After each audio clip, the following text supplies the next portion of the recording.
Jokowi nih ya terrealisasi.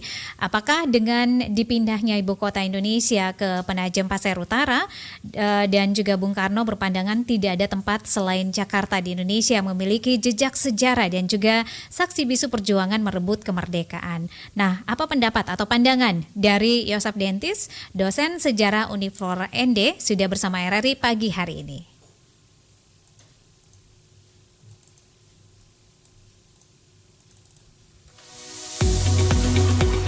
Pro 1 RRI ND, kanal inspirasi.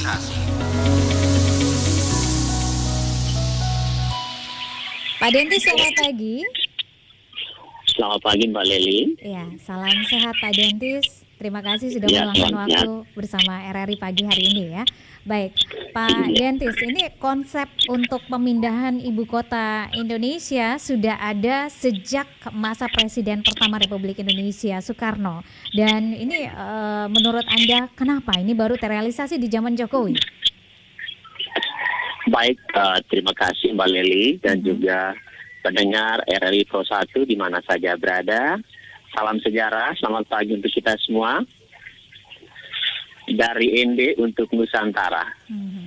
Mungkin kata awal ini yang mungkin saya kemas. Dari RRI untuk Indonesia. Nusantara. Topik yang menarik, IKN dalam perspektif sejarah. Ini kami dan juga saya sebagai selaku pemerhati sejarah, saya sangat bangga. Ya, artinya mengapa sejarah selalu ditempatkan pada yang paling pertama dan paling utama. Sejarah itu kan sebagai pohon keluarga dari akarnya.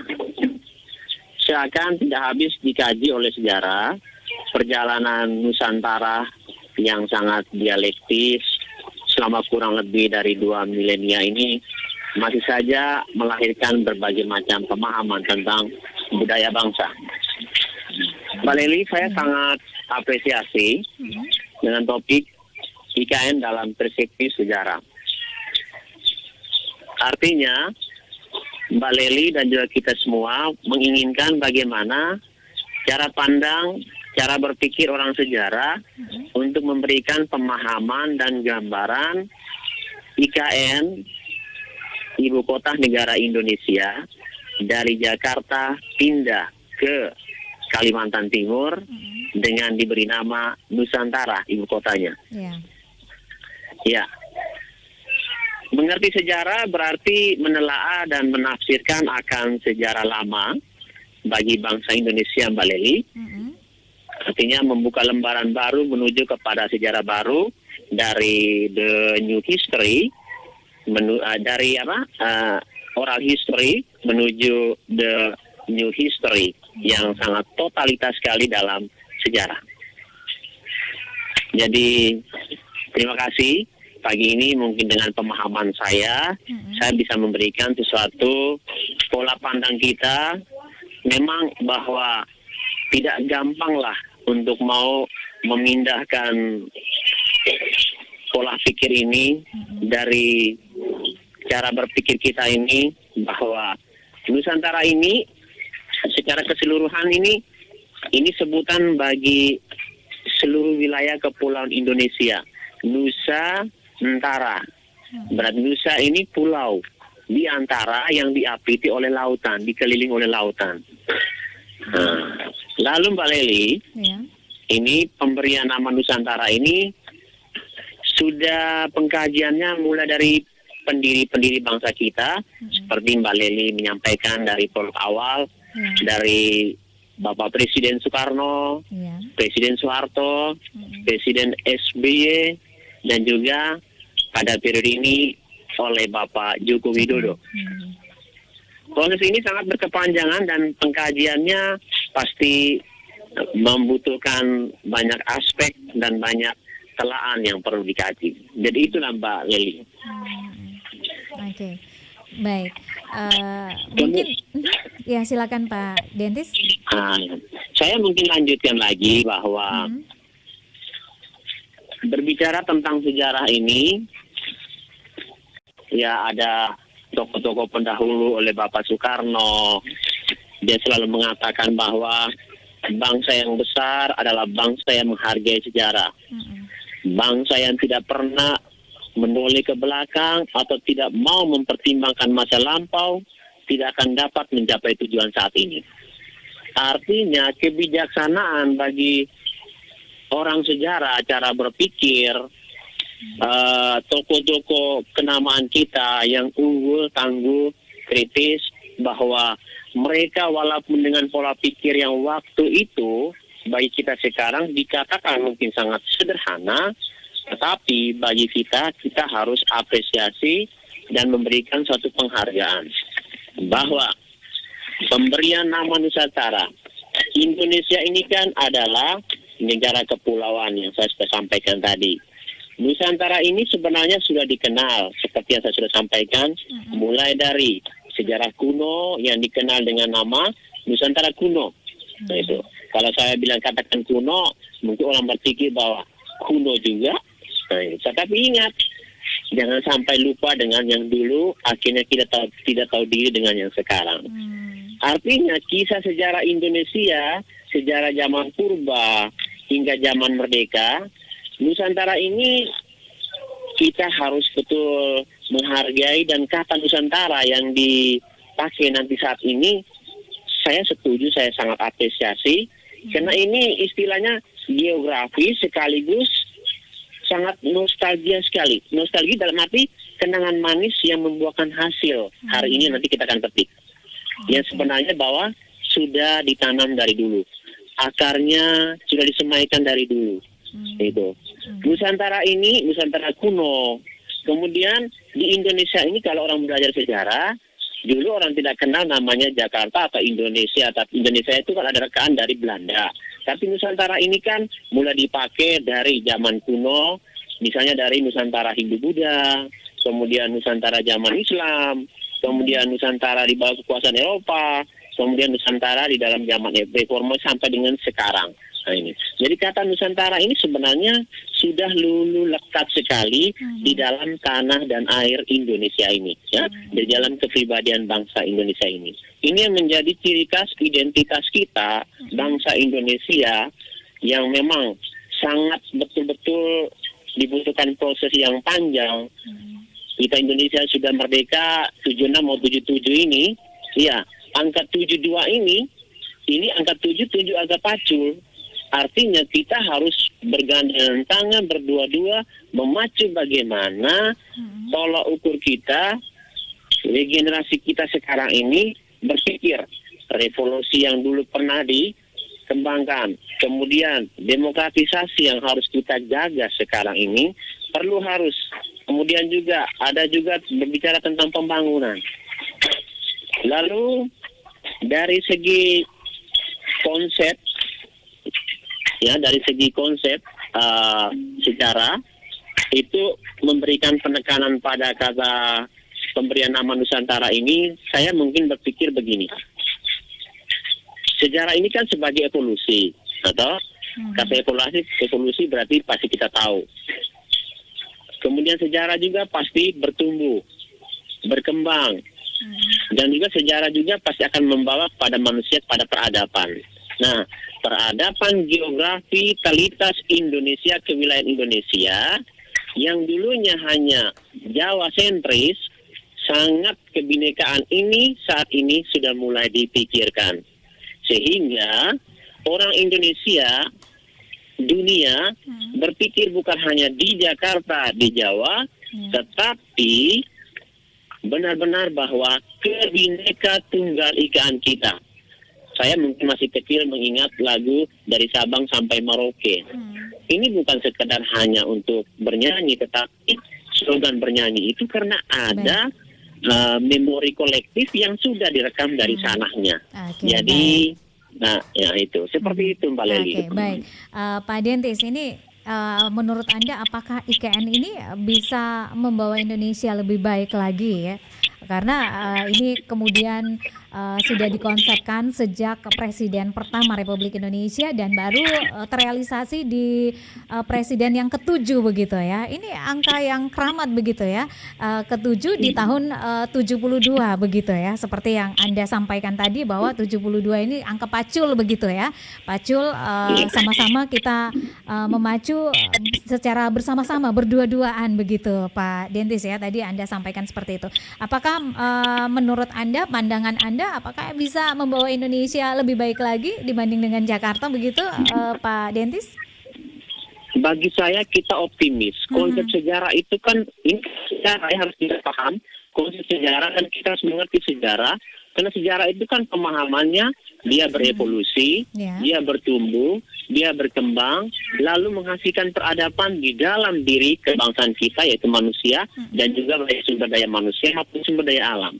Jadi tetap saya katakan bahwa dengan adanya perubahan nama Nusantara, lalu juga penempatan dari Jakarta menuju Kalimantan Timur, saya sangat optimis ya? Apresiasi dan saya yakin bahwa dia akan membawa perubahan yang sangat besar sekali. Amin. Dan sangat bermanfaat sekali. Okay. Bukan hanya untuk masyarakat Kalimantan, bukan hanya untuk masyarakat bagian wilayah barat, tetapi juga malah sekarang pola pikirnya menyeluruh. Jadi itu yang memang saya sangat apresiasi. Saya tetap optimis bahwa akan membawa perubahan sangat drastis.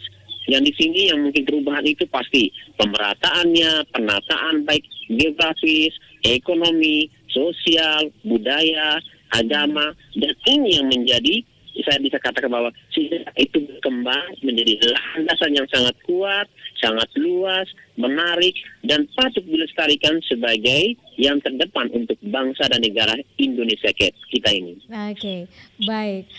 Hal yang paling kita ingat ya, ketika kita menyebut nama Soekarno itu jas merah, jangan pernah melupakan sejarah begitu ya. Dan Bung Karno sendiri berpandangan tidak ada tempat selain Jakarta di Indonesia ini yang memiliki jejak sejarah dan juga saksi bisu perjuangan untuk merebut kemerdekaan. Dan Jakarta begitu memorable menurut Bung Karno ya bagi tokoh-tokoh penggerak bangsa. Dan apakah ini juga menjadi alasan sehingga belum terrealisasi di zaman Soekarno ya? Karena konsep awal itu muncul, ide awal itu muncul di zaman Soekarno, tapi malah ini bertahun-tahun baru terrealisasi Pak Dentis ya. Tanggapan Anda seperti apa Pak Dentis? Persoalan tentang itu saya itu sudah dikaji lebih awal.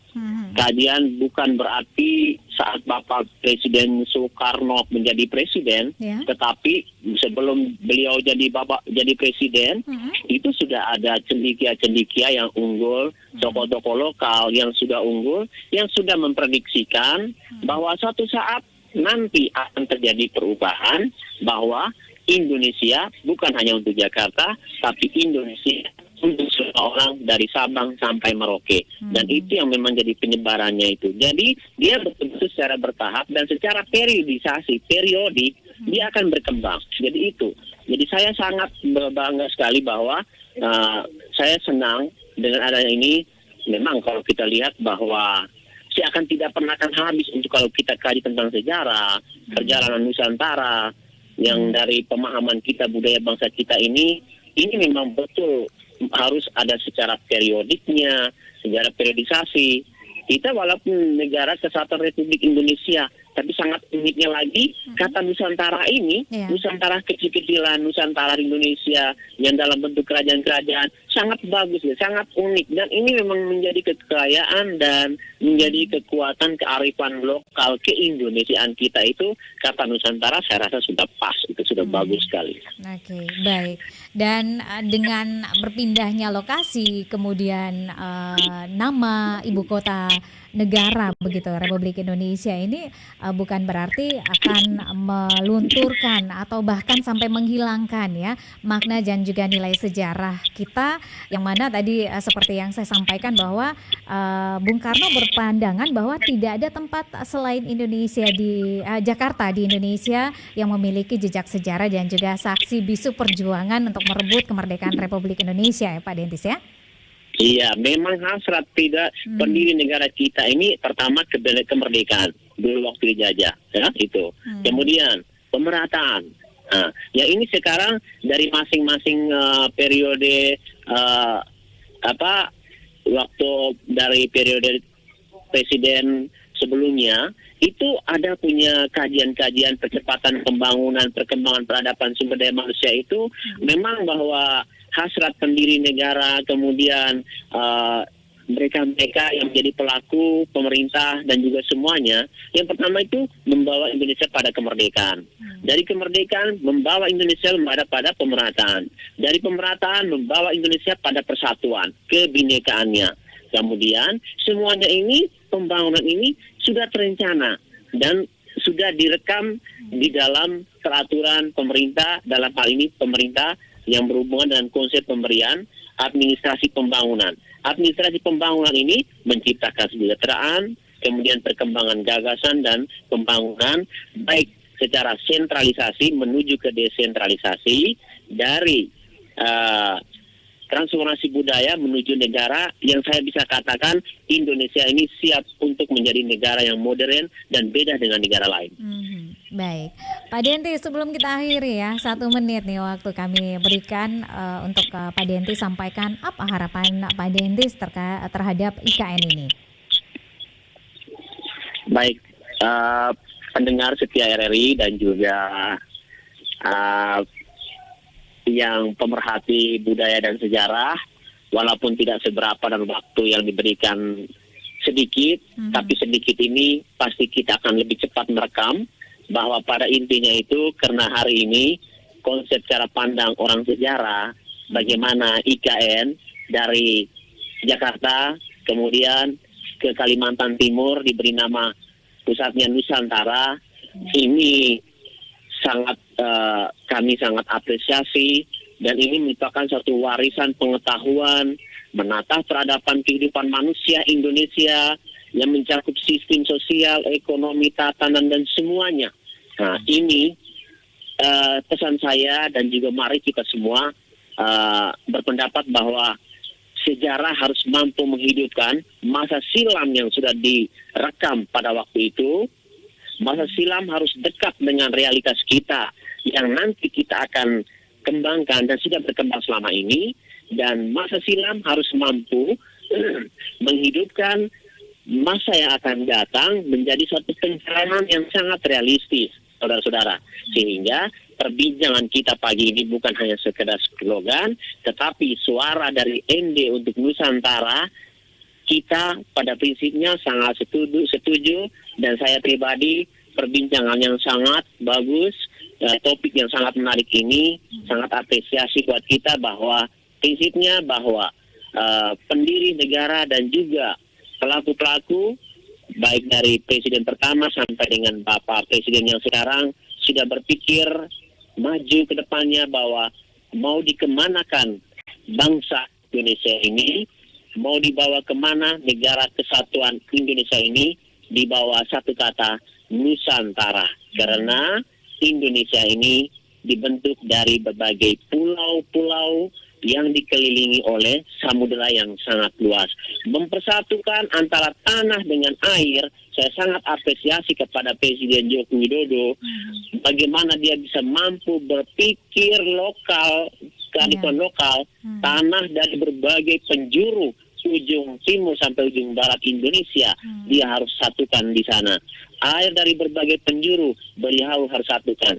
Itu berarti ada pola pikir bahwa Jokowi bukan hanya berpikir untuk pembangunan di bidang politik, tetapi harus mengenal kembali, dia tahu bahwa akar sejarahnya adalah Sahjaratun. Sejarah itu ibarat seperti pohon. Jadi dari saya itu. Baik, Pak Dentis, terima kasih untuk waktunya bersama RRI. Salam sukses selalu, selamat pagi, dan mudah-mudahan selalu meluangkan waktu ya. Ada waktu kita ngobrol lagi nih tentang sejarah.